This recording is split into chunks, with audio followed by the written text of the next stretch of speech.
안녕하세요. 조현 목사입니다. 네, 복된 날. 오늘 빌립보서 계속 읽어야죠. 이 빌립보서를 읽는 시간이 저나 여러분에게 정말 그 삶의 아주 가장 기쁜 한순간이 되었으면 정말 좋겠습니다.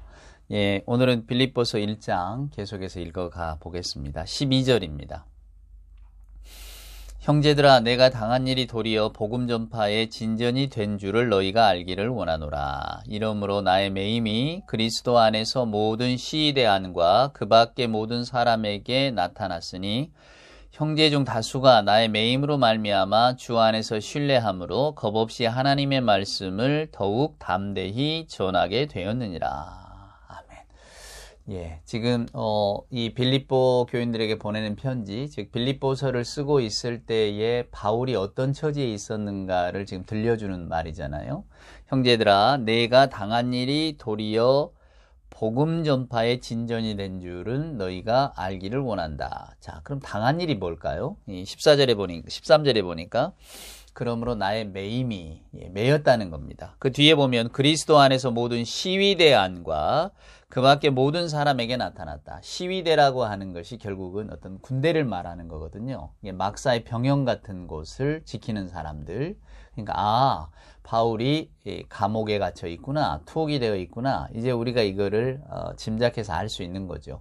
왜 바울이 갇히게 되었는지에 대한 자세한 설명은 없습니다. 단지 저나 여러분이 여기서 이제 유의하게 보셔야 될 것은 바울이 이렇게 말하고 있다는 겁니다. 형제들아, 내가 당한 일이 도리어 복음 전파의 진전이 된 줄을 너희가 알기를 원한다. 즉 사도 바울은 자기가 지금 감옥에 갇힌 일을 복음 전파의 진전이 되었다고 말합니다. 그러니까 복음을 전파하는 데 있어서 좋은 일이 될 거라고 생각한다. 그리고 나는 그렇게 여기고 있다는 거예요. 여러분, 이게 바울 신앙의 놀라운 점입니다. 어려움을 당하거나 고난을 당할 때에 왜 내게 이런 일이 일어났을까? 내가 이런 일을 당할 만한 어떤 한 일인 적도 없는데, 그러면서 우리는 되게 억울하고 분하고 세상을 원망하고 사람을 탓하고 또 뭐 그럴 적이 많죠, 여러분. 불만불평하는 거죠. 내 뜻대로 일이 되어지지 않으니까. 근데 오늘 사도 바울은 전혀 예기치 않은 일이 자기 앞에 닥친다 할지라도 그것을 어떻게 생각하느냐 하면 이것은 복음을 전하는데 오히려 진전이 되는 일이다. 그렇게 여겼다는 겁니다. 이게 여러분 놀라운 어떤 신앙적 세계관인 거죠. 세상을 바라보는 눈이 변하는 겁니다. 여러분도 저도 이런 시선을 가지고 살아갈 수 있다면 여러분 얼마나 좋을까요? 그러니까 바울의 담대함이 원래 그의 태생의 담대함에서 나오는 게 아니라, 즉 그가 성격상으로 그래요. 저도 뭐 이렇게 심리학 공부를 해보면 원래 타고난 성격이 좀 담대한 분들이 있습니다. 그건 뭐냐면 그가 우리보다 심장이 크거나 뭐가 배포가 커서 이런 게 아니고 실제로 그 성격 유형상 어떤 작은 일들 또 그냥 이렇게 지나가는 일들에 대해서는 별로 관심을 두지 않는 성격, 그런 유형을 타고난 거죠. 그러니까 여러분도 오해하실 때에 어떤 사람이 배포가 크다 하여간 좀 사람이 크다 이렇게 생각하시잖아요. 근데 배포가 크고 사람이 큰 사람은 없습니다. 제가 보면 되게 성격 유형이 그래요. 어떤 분은 그가 하는 일과는 무관하게, 즉 그가 무슨 예를 들면 무슨 대통령을 하거나 지도자를 해도 본인의 성격 유형이 섬세하고 또 작은 것도 그냥 지나치지 못하는 성격이라면 그런 것들에 많이 관심이 가기 마련입니다. 그러니까 다른 사람들이 주변에서 볼 때는 좀 소심하게 보일 수도 있고 너무 그저 세세한 데까지 관심을 둔다고 할 수도 있고 좀 사람이 좀 배포가 넓어서 좀 그런 것쯤이야 하고 좀 넘겼으면 좋겠는데 또 이렇게 어떤 말을 할 수 있잖아요. 또 어떤 분은 아주 그냥 배포가 넓어요. 그러면 그런가 보다, 저런가 보다. 남들이 볼 때에는 저분은 참 역시 지도자의 자질이 있다 말이야. 저런 거 대범하게 넘길 줄 안다. 근데 여러분, 대범하다, 소심하다 이런 것들은 다 우리들의 판단일 뿐이고요. 대부분 그가 가지고 있는 성격 유형, 그가 가지고 있는 어떤 성격상의 특질인 경우가 많습니다. 사도 바울도 여러분, 대범했느냐? 저는 대범하다고 보지는 않습니다. 사도 바울도 굉장히 자기 일에 열심이고 철저한 사람이고 어떤 인생의 목표, 플랜이 있었던 사람이에요. 그런 사람들은 세세하게 주변들을 다 관리를 하기 때문에 언뜻 한 발 떨어져 보면 굉장히 소심해 보이고 그럴 수 있습니다. 왜냐하면 작은 돌다리도 이렇게 두들겨 보고 건너야 되는 스타일이고요. 어떤 인생의 목표를 세우면 시간 계획이 쫙 나와야 되는 사람이거든요. 근데 바울을 보면 그런 삶을 살았던 것 같아요. 근데 예수님을 만나고 이 사람이 완전히 바뀌어졌습니다. 이게 이제 신앙의 마인드가 사람을 바꾸는 거죠. 그러니까 우리가 보통 이렇게 볼 때 사람 성격 안 변해요. 그 사람 뭐 그 성격이 변합니까? 이렇게 다들 이야기를 합니다. 저도 그 말에는 동의합니다. 성격 잘 변하지 않습니다. 왜냐하면 그건 우리가 이미 타고났기 때문에. 근데 그걸 어떻게 말로 설명할 수는 없거든요. 그가 어떤 영향을 받아서 그랬다, 뭐 환경적인 어떤 영향 때문에 그랬다, 뭐 이러기보다 대개 우리들의 성격은 타고나는 성향이 강합니다. 근데 예수를 믿으면서 이 뭐랄까 관이 완전히 바뀔 수가 있는 거죠. 초조하고 불안하고 매사를 염려하고, 실은 매사를 염려한다는 것은 이 주변의 삶이 내 통제 아래에 있어야 되거든요. 그래야 편안하거든요. 이런 성격 유형이었다가 이제는 인생이라고 하는 것이 내 힘이 아니라 우리가 하나님이 이끄시는 힘 가운데 살아가는 것이구나. 내 인생이 내 계획대로 풀려가는 게 아니라 하나님의 선하신 의도대로 풀려가는 것이구나. 이제 그런 것들을 깨달은 사람은 이제 뭐 감옥 같은 데 와서 갇혀 있어도 별로 크게 거기에 마음을 두지 않는 거죠. 만약에 예전에 바울 같았다면 일단 억울하잖아요. 내가 감옥에 갇힐 일이 없는데 그런 것들 때문에 나 잠 못 이루고 또 분하고. 왜냐하면 바울의 성격 유형상 질서라든가 뭐 이런 것들, 예의 범절이 잘 지켰을 사람이거든요. 근데 감옥에 갔다는 어찌됐건 사회 질서에 반해서 들어간 거 아닙니까? 굉장히 불편했을 텐데, 그러나 오늘 바울은 아주 대범한 사람처럼 보입니다. 저는 이것이 신앙이 바꾼 그의 인생관이라고 생각합니다. 그러니까 저와 여러분이 변하려면 우리가 흔히 그런 말 하잖아요. 하나님이 만지셔야 된다고. 맞습니다. 어떤 성령의 큰 감동 하심이 있다면 우리는 바뀔 수가 있겠죠. 그래서 바울은 오늘 이렇게 말합니다. 감옥에 갇혔다고 다들 슬퍼하고 안타까워하고 분하고 억울해하지만 그러지 마시라고. 나는 오히려 복음의 진보로 받아들인다고. 그러면서 뭐라고 말합니까? 나의 매임이 그리스도 안에서 모든 시위대 안과 그 밖에 모든 사람에게 나타났으니 형제 중 다수가 나의 매임으로 말미암아 주 안에서 신뢰함으로 겁없이 하나님의 말씀을 더욱 담대하게 전하게 되었다. 즉 내가 없기 때문에, 여러분, 내가 감옥에 갇혔으니까 누군가는 또 복음 전파를 해야 될 것 아닙니까? 그러니까 오히려 나를 믿고 바울 선생님이 하겠지라고 이렇게 뒷전에 물러났던 사람들이 아이고 이제 선생님이 붙들려 갔으니 우리라도 복음을 전하자, 담대해졌단 말입니다. 그리고 이제 선생님이 감옥에 갇혔으니 이제 또 갑자기 두려움이 없어지겠죠. 뭐 우리 선생님도 저 길을 걸으셨는데 내가 뭘 두려워할까 싶어서 그냥 자기가 뛰어들고. 그러니까 바울이 보기에는 모든 게 선한 겁니다. 또 그는 시위대 안에 지금 들어와 있잖아요. 그러면 또 그 안에서 또 복음 전파를 할 수 있는 기회를 얻지 않았겠습니까? 그러니까 바울이 바라볼 때 이 모든 거는 다 선한 일로 결국은 풀려갈 것이다 라고 생각합니다. 그러니까 이 모든 상황을 복음의 진보와 연결시켜서 해석을 해버리니 어느 누가 이런 바울을 위협하거나 아니면 바울을 이길 수가 있겠습니까? 정말로 놀라운 어떤 신앙인의 모습이고 힘입니다. 저는 우리 믿는 자의 힘이 이런 바울의 모습에서 나타난다고 생각해요. 자, 그래서 15절 보세요. 어떤 이들은 투기와 분쟁으로, 어떤 이들은 착한 뜻으로 그리스도를 전파하나니 이들은 내가 복음을 변증하기 위하여 세우심을 받은 줄 알고 사랑으로 하나 그들은 나의 매임에 괴로움을 더하게 할 줄로 생각하여 순수하지 못하게 다툼으로 그리스도를 전파하느니라. 자, 여러분 이 16절부터 이 17절까지의 말씀을 잘 여러분이 보셔야 돼요. 자, 바울이 이렇게 말합니다. 나의 매임이 복음의 진보에는 오히려 유리하게 되었고 오히려 더 선하게 됐는데, 왜냐하면 내가 갇히니까 이제 또 다른 복음 전도자들이 나오기 시작했다. 근데 그 복음 전도자들, 복음의 지도자들은 두 부류다. 어떤 부류는 투기와 분쟁으로, 또 어떤 부류는 착한 뜻으로.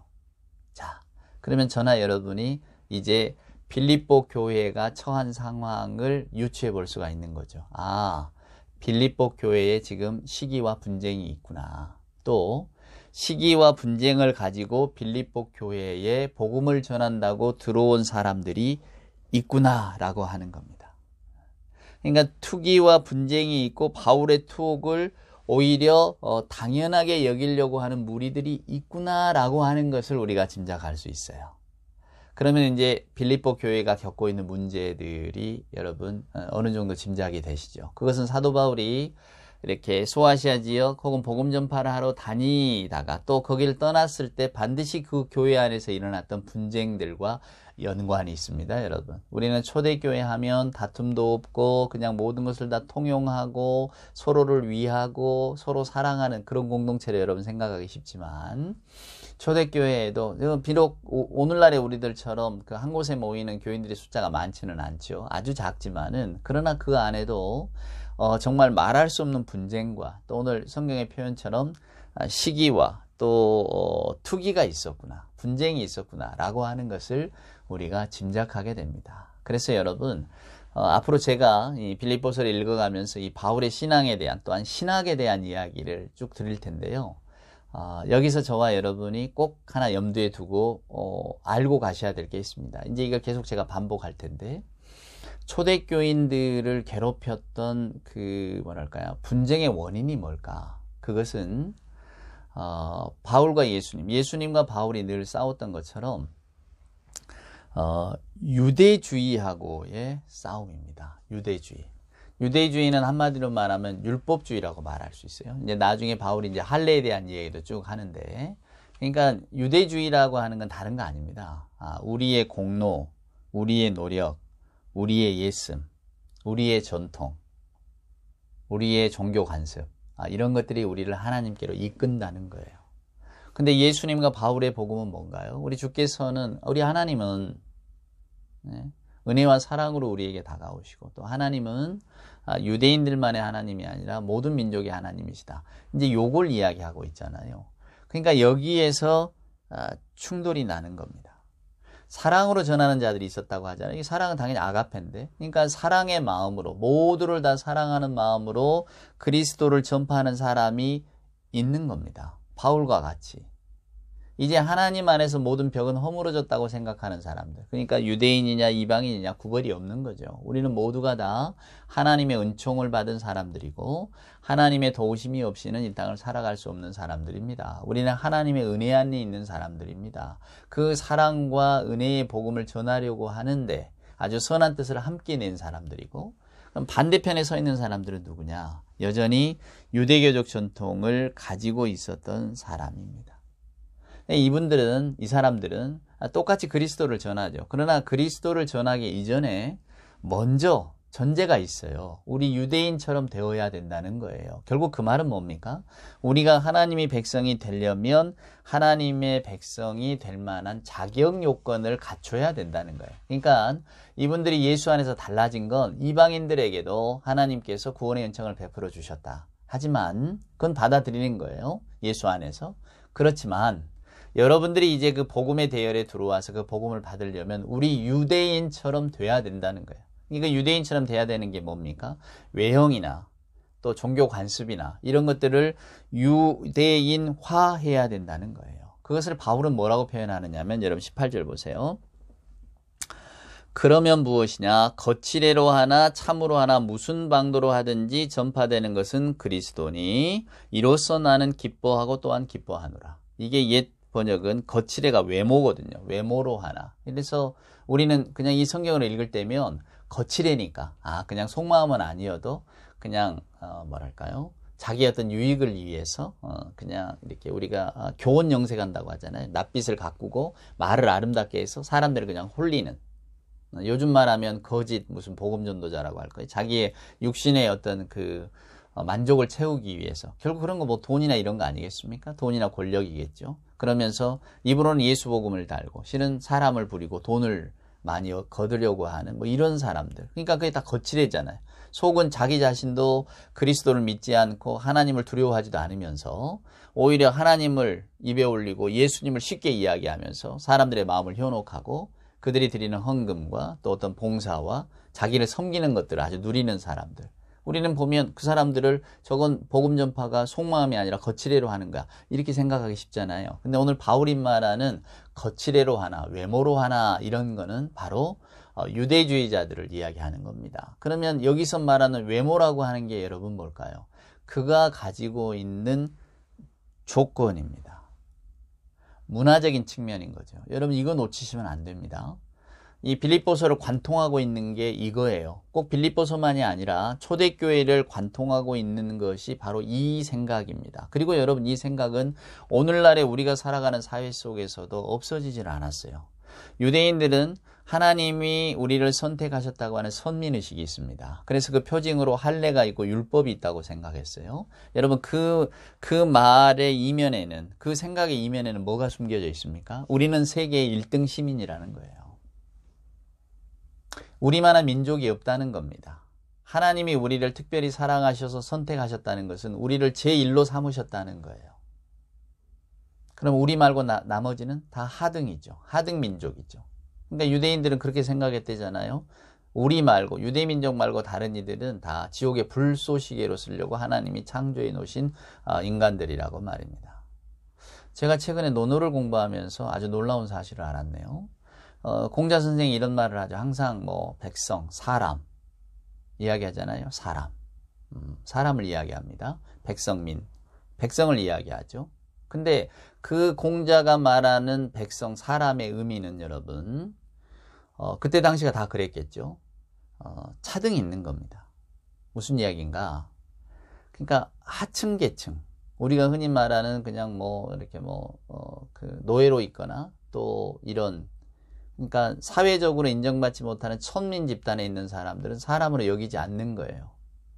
그러니까 공자가 말할 때에 나오는 사람이나 백성이나 이럴 때에 거기는 모두를 다 아우르는 게 아니라 여러분, 직급상으로 우리식으로 이야기하면 예전에 그저 양반 또 평민, 평민까지도 안 가겠죠. 양반, 지배계층, 그걸 이야기하는 거예요. 저는 몰랐어요.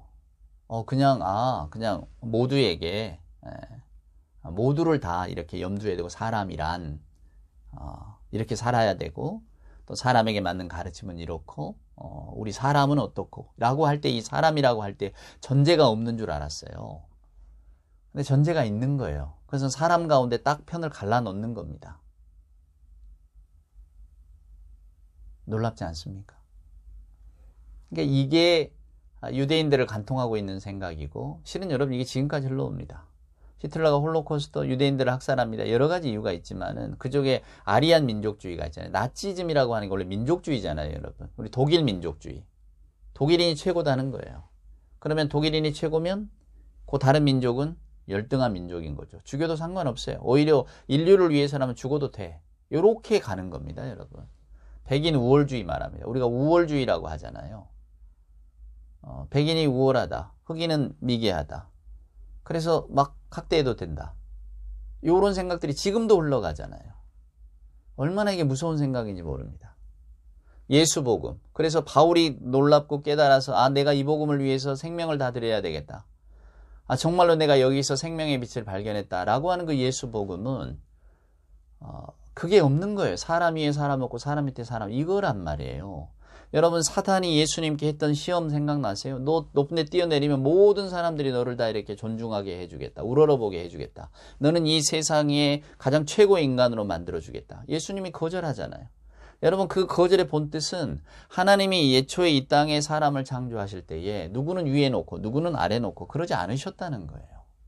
사람 위에 사람 없고 사람 아래 사람 없다는 걸 분명하게 보여주신 일종의 예수님의 퍼포먼스는 거죠, 여러분. 우리가 그걸 보면서 실은 예수님의 마음, 예수 신앙, 예수님이 하나님을 이렇게 우리에게 전달하고자 했던 하나님의 그 본 마음을 우리가 그런 데서 깨닫는 겁니다. 바울이 지금 그 이야기를 하고 있는 거예요. 어떤 사람은 외모로, 어떤 사람은 거칠애로. 그게 뭐냐? 자기가 가지고 있는 것을 자랑한다는 거예요. 복음의 외적인 것들이 뭡니까? 우리가 가지고 있는 문화적, 민족적인 특징이 있다는 거예요. 그러나 예수 복음은 그게 아니잖아요. 그러니까 바울이 할례를 해야 된다고 하는 사람들, 또 우리가 갈라디아에서도 보지만은 밥 먹다가 베드로가 일어나 나가니까, 이방인들과 밥 먹다가 이 유대인들이 들어오니까 나가잖아요. 이게 유대의 법에 어긋난다고. 그랬을 때 바울이 감히 말입니다, 여러분. 바울의 입장에서 보면 베드로에게 이렇게 들이받을 처지가 아니잖아요. 그럼에도 불구하고 바울이 매섭게 베드로를 질타했던 이유는 다시 거칠의 복음으로 돌아가자는 말이냐, 이거예요. 바울이 평생을 싸웠던 게 이겁니다, 여러분. 이걸 절대로 놓치시면 안 됩니다. 저도 빌립보서를 읽으면서 그런 감동과 은혜를 받게 됩니다. 아, 바울이 평생을 싸웠던 게 바로 이 문제구나. 왜냐하면 오늘 저희들 안에 우리가 문화적 자부심이 있잖아요. 요즘 뭐 대한민국 위상이 올라가니까 여러분 얼마나 기분이 좋습니까? 저도 참 좋습니다. 대한민국이 전에는 저희 어려서 학교 다닐 때는 개발도상국 이야기만 듣다가 이제는 뭐 선진국의 대열에 들어섰네, 뭐 경제 선도국가네, 심지어는 이제 몇 년 안 있으면 뭐 세계 5위 안에 들어간다. 물론 경제 규모지만 말입니다. 근데 어디 경제만 그랬습니까? 영화나 음악이나 대중적인 어떤 문화적인 트렌드라고 하는 것들. 요즘 뭐 대한민국이 대세잖아요? 그렇게 여겨질 정도로 큰 성과들을 거두고 있잖아요. 그러니까 우리가 대한민국 국민이라는 자부심이 막 올라갑니다. 여러분 그럴 때에 우리들의 마음 가운데 조금이나마 우리는 대한민국 국민. 아, 우리는 민족성도 좋고 민족이 좀 우수한 것 같아. 그러니까 그런 전쟁을 겪고 세계에서 가장 가난한 나라 중에 하나였는데 불과 뭐 몇십 년 사이에 이 정도로 정말로 성장했지. 놀라운 대한민국이야. 그러면서 그러나 예전에 우리보다 잘 살았던 나라들이 지금도 이렇게 형편하게 없다. 쟤들 참 민족성이 그렇고 만약에 우리 마음속에 그런 생각이 올라온다면 또 우리는 내 집안은, 우리 가문은, 우리 식구들은 다 똑똑하고 공부도 잘하고 뭐 해서 이렇게 됐는데 다른 집은 뭐 그게 못나서 뭐 저 집구석을 보니 저렇게 생겼다라든가 요렇게 생각하는 그런 못된 마음들이 우리 안에 있잖아요, 여러분. 그게 인간의 본성입니다. 이게 인간의 죄성이죠. 바울은 이걸 깨자고 한 거예요. 바울이 철저하게 유대인이었잖아요. 그래서 여러분 이제 나중에 빌립보서를 읽어보면 자기 자랑 이야기가 나와요. 나 8일 만에 할례 받았고 내가 베냐민 지파다. 이 사울이 초대 왕이었잖아요, 이스라엘에. 베냐민 지파라고 하는 게 이스라엘에서 그래도 우리는 초대 왕을 낸 왕가의 지파 아닙니까? 나 자랑할 만하다. 근데 예수 안에서는 이게 아무 의미 없다는 걸 내가 알게 됐다. 내가 하층민이어서가 아니라 나도 이미 여러분보다 더 자부심을 가진 만한 사람인데도 이게 예수 안에서는 아무 의미가 없다는 걸 알게 됐다. 그래서 나는 다 이걸 버린다. 근데 왜 여러분 아직도 이걸 붙들고 있느냐 하는 거예요. 이게 바로 유대의 어떤 그 기반을 둔 복음 전도자들의 특색이거든요. 그러니까 이방인들에게도 너들 좋다. 우리가 다 예수 안에서 하나가 되자. 그러나 전제 조건이 있는 거예요. 다 이제 유대인화 돼야 된다. 할례도 받고 뭐도 받고 해야 된다. 이걸 이야기하는 거예요. 바울은 무슨 소리냐? 그런 문화적 자부심, 그런 것들 때문에 지금 인간이 교만하게 되는 것을 우리 하나님께서 다 그리스도를 통해서 다 깨트리는 걸 보여주셨는데 왜 또다시 그 길로 돌아가느냐는 거예요. 그래서 바울이 여기에 대해서 매섭습니다. 나중에 이제 여러분 빌립보서 읽어보세요. 뭐 개인이 막 이런 이야기도 해요. 아주 핏대를 올리는 거죠. 그러니까 여러분 이 구절이 굉장히 중요합니다. 투기와 분쟁이 있었는데 그 투기와 분쟁이 뭐로부터 비롯된 거냐? 그 문화적 자부심 때문에 그래요. 민족주의 때문에 그렇습니다. 여러분 안에 전제들을 다 내려놓으셔야 돼요. 그것이 예수 믿는 사람의 특징입니다. 한국 사람, 미국 사람, 뭐 백인이, 흑인이니 뭐 이렇게 우리가 미리 깔고 들어가는 전제 조건들 있잖아요. 그 민족적인 자부심이든 문화적 전통이든 이게 예수 안에서는 다 사라지는 겁니다. 그걸 내세우는 순간 우리는 거짓된 복음을 전하는 사람들이 되는 거예요. 바울이 싸웠던 게 그겁니다. 그래서 저는 이 18절을 참 좋아합니다. 이 이야기는 또 다음 시간에 이어가도록 하겠습니다. 아유, 20분이 그냥 순식간에 확 지나가는군요. 예, 오늘도 복된 하루 되시고 그 다음 18절부터는 다음 시간에 또 여러분과 이야기를 나누도록 하겠습니다. 여기까지 들어주셔서 고맙습니다.